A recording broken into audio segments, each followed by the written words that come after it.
Hoje nós temos um episódio especial e inspirador, com um apelo social fortíssimo e uma trajetória marcante na política. Eu recebo uma das grandes líderes da história do sul do estado. Uma mulher que faz a diferença, que luta pelas pessoas e que tem um compromisso inabalável com a democracia.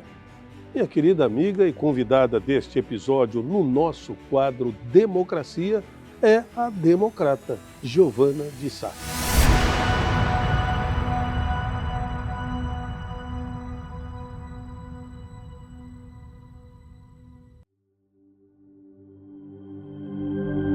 Deputada, nos conte um pouco mais de suas origens, suas atividades anteriores à vida parlamentar. Sou deputada federal Giovana de Sá, pelo PSDB de Santa Catarina, estando aí no 3º mandato. Então eu venho de uma família muito humilde, de Criciúma, Santa Catarina, onde eu e minhas 3 irmãs estudamos sempre em escola pública. Meu pai sempre nos incentivou a jamais desistir dos nossos sonhos. Nascemos em lar evangélico, sempre na Igreja Evangélica Assembleia de Deus, onde com 2 anos de idade apenas nós já cantávamos e 4 anos eu já comecei a tocar numa banda da minha igreja. Então a nossa vida sempre foi igreja, estudo e família. Claro, sempre meu pai e minha mãe ensinando, como cidadão desse Brasil, do nosso estado de Santa Catarina e da cidade a qual eu resido, Criciúma, sempre ter caráter, sempre tratar muito bem as pessoas, tratar as pessoas com respeito. Quando eu fiz o ensino médio, eu fiz o técnico junto, inclusive uma escola do governo do estado, na época o CIS, o SEDUP, e quando terminei, eu levei meu currículo com 16 anos de idade a essa empresa, onde eu comecei como estagiária. E após, eu fui para programadora de sistemas, analista de sistemas, e após 15 anos de empresa, eu fui fazer gestão empresarial e gestão de pessoas. Gestão empresarial pela Fundação Getúlio Vargas, e após o meu diretor da empresa me convidou então a fazer um curso em gestão de pessoas. Então, de montar uma área estratégica no grupo empresarial que eu trabalhava, de gestão de pessoas. Por 5 anos eu lá estive, quando em uma eleição para prefeito, no ano de 2008, um prefeito, um candidato, foi até a empresa onde eu trabalhava e me pediram para apresentar ele às pessoas. E ele se elegeu, eu não era afiliada a partido político nenhum, e ele me convidou então para ser secretária de Assistência Social e Habitação na cidade de Criciúma, iniciando ali com ele no mandato de 2009. Foi então que eu deixei a empresa, que eu estava há 20 anos, e fui realizar um sonho, trabalhar com pessoas e pessoas vulneráveis da minha cidade. Foi então que eu aceitei o desafio de me filiar ao PSDB, porque eu fui numa palestra onde um dos palestrantes falou que o homem público, a mulher pública tinha que ter 3 S's, E aí eu me agradei daquilo, porque como gosto de pessoas, eu vi que dá de trabalhar fazendo muito com poucos recursos.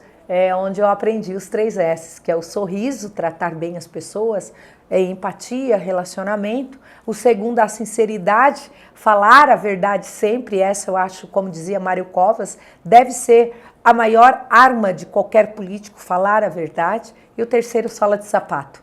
E na política se trabalha e trabalha muito. Quem quer trabalhar, trabalha. E aí eu voltei para a minha cidade com os 3 S's. Fui candidata a vereadora. E em 2012 me elegi, fui a mais votada da história da minha cidade até hoje, fazendo 5.677 votos. Eu fui convidada a assumir a Secretaria da Saúde. Me licenciei e por 9 meses lá fiquei. Fui chamada então para o meu primeiro desafio, um grande desafio, ser candidata a deputada federal, sendo conhecida só na minha cidade de Criciúma.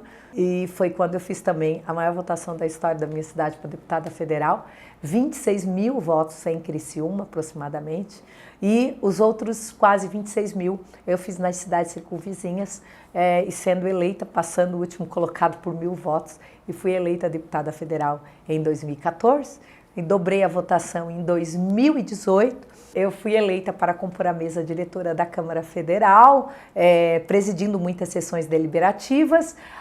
Em seguida, então, veio mais uma candidatura para a mesa, e eu fui a secretária da mesa diretora do Congresso Nacional. 2022 foi um ano difícil porque estava à frente do meu partido, montando nominato. Faltou na nominata 190 votos, fiquei suplente, mas assumi no terceiro dia a Câmara Federal novamente. E aí é esse grande desafio que nós estamos aí, trabalhando pelo Brasil.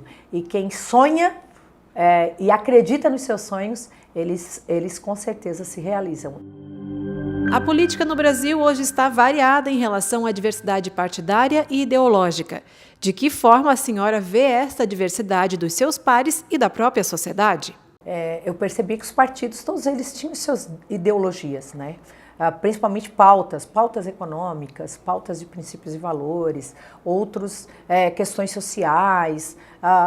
Hoje isso se perdeu muito. E eu sempre digo, partidos políticos, eles são feitos de pessoas, como a sociedade é. O Congresso Nacional, as Assembleias Legislativas, as câmaras municipais, todas elas têm ali seus partidos políticos representados, mas ela é o reflexo da população, porque o povo vota, né, dá um cheque em branco ao político, ele vai lá representar, e nós temos que sempre estar atento aos anseios da sociedade, porque nós somos a caixa de ressonância, e representar essa população é jamais deixar de ouvi-la, deixar de ouvir aqueles que nos elegeram, nos colocaram lá. E a gente percebe que no momento atual do Brasil há uma polarização muito grande de esquerda e de direita, mas se esquece muitas vezes de discutir o que é importante. O que eu posso fazer enquanto legislador para mudar de verdade a vida das pessoas? Em políticas públicas que ofereçam qualidade de vida. As coisas, às vezes, esses debates de políticas públicas, eles acabam se perdendo. Por isso que eu sempre trabalho para fortalecer as políticas públicas e os municípios principalmente, porque as pessoas moram na cidade e o que elas querem? Pavimentação, mais saúde, mais educação, assistência social, segurança pública. É isso. O que eu posso fazer para mudar a vida de alguém para melhor? Como eu falei, partidos políticos são compostos de pessoas. E essas pessoas existem em todos os partidos, pessoas muito boas. Por quê? O caráter, ele é construído lá na base, lá na família. Que nós aqui, enquanto Congresso Nacional, enquanto Assembleia Legislativa, ouvindo os anseios da população, o que a gente pode fazer para não ficar só em discussões que não levam a nada, em divergências políticas?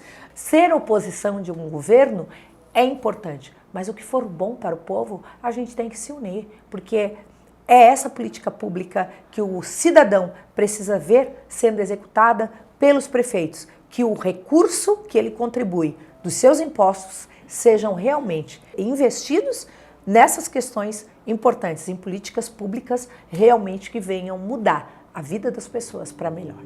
Quais são as suas premissas básicas, aquilo da qual a senhora não abre mão quando precisa tomar decisões como representante do povo catarinense? A sensibilidade de ouvir as pessoas, de ser realmente essa caixa de ressonância da sociedade. O que a população, o que as famílias brasileiras querem para as futuras gerações? O que eles querem para melhorar a vida das pessoas, né? A sua vida. É a alimentação, é a comida na mesa, é o remédio na hora que falta a saúde, é o atendimento na unidade básica, é o atendimento no hospital, quando existe um atendimento de urgência e emergência. Mas eu jamais abro mão de trabalhar por tudo isso, por essas políticas públicas, fazendo algo que eu gosto, gastando sola de sapato, trabalhando e trabalhando muito. Qual foi a sua ação na política que mais lhe enche de orgulho? Enquanto parlamentar, nós temos funções básicas: legislar, né, votar certo, ouvindo essa voz que vem da rua, mas tem uma outra, que é a fiscalização dos serviços públicos. Mas nós temos uma terceira, e que sempre, quando eu vou destinar recursos, que são as emendas parlamentares, eu procuro investir a maior parte dessas emendas parlamentares em áreas mais sensíveis. Áreas vulneráveis, como a assistência social, mas a saúde e a educação. A educação é a principal política pública porque ela transforma, ela prepara o indivíduo para o futuro. Então, investir na educação é investir no futuro, é investir nas nossas crianças. E quando você investe na educação, você reduz os indicadores de violência, você reduz os impactos na saúde, todas as outras áreas. Mas tem uma que é urgente, que é a saúde. E a primeira emenda parlamentar minha foi para os hospitais. Por quê? Porque as pessoas, quando chegam no hospital, elas precisam do atendimento ágil, elas precisam de exames, elas precisam da cirurgia. Então, primeira coisa, enquanto mulher, eu investi, à época, a primeira emenda, R$2 milhões num hospital materno-infantil. Ele era infantil e não era materno. E hoje lá nós temos na média de 2.000 crianças nascendo por ano. Então estruturamos toda essa área materna e hoje o que eu levo para os hospitais em Santa Catarina, principalmente no sul, que é a minha área de atuação, que é atendimento, pronto atendimento, estruturando, né, os atendimentos de urgência e emergência, levando principalmente equipamentos, infraestrutura, estrutura para os hospitais de UTI semi-intensivo, de UTI, banco de leite, banco de olhos.